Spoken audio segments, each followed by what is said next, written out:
Let's say you're an existing Visio user and you want to take a template that you already have and convert it to becoming a PQD template.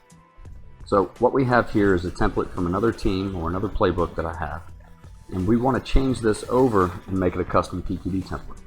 So the first piece that I want to do is I want to remove the actual drawing that's up at the top of the page, because this is where we're going to drop in drawings 1 and 2. So I've removed those pieces.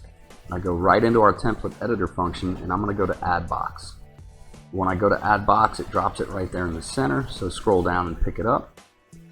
And then we want to take that drawing, and like we talked about before, you don't necessarily always have to go to the edge of the border, but you want to go just far enough to where it reaches and it stays within it. So I'm going to center that up. Once I've got it in the position I want, we're going to change it to group number 1, drawing, and hit apply.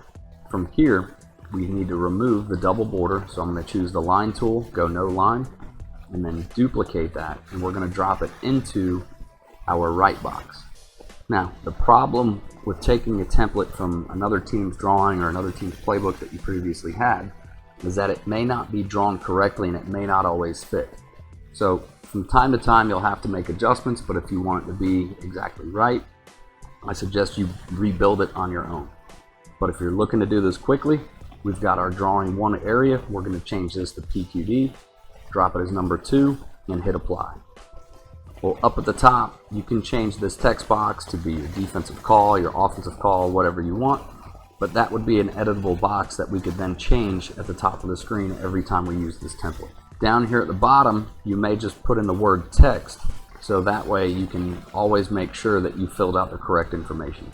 Sometimes people will leave previous rules within these boxes, and then you may get working late at night with this, and you may make a mistake by leaving different rules or coverage concepts from a previous drawing.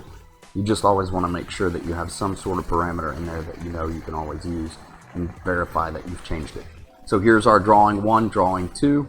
We're going to go into File, Save As, and we can place this in our template folder. I'm going to go to Save As, Browse, and then we want to go right back into our Documents, Pro Quick Draw 4 folder. We're going to go into Templates, and because I've already created a custom box, here's our custom, and then I can say defensive install. Once I hit save, we're going to close out of that, close out of our previous drawing. We can go File, New, Blank Drawing. We're going to turn on our toggle panel, select template. Here's our custom defensive install, so I'm able to update that. I go right into our Visio samples, defensive drawings. We're going to choose our Nickel Flex Strong Fire Zone. That's going to drop into box 1. And then I'm able to drop this into box 2. Now you verified that your drawings are able to fit. You just want to make sure that your actual drawings are sized and fitting and formatted for a box of this size to get it to look correctly.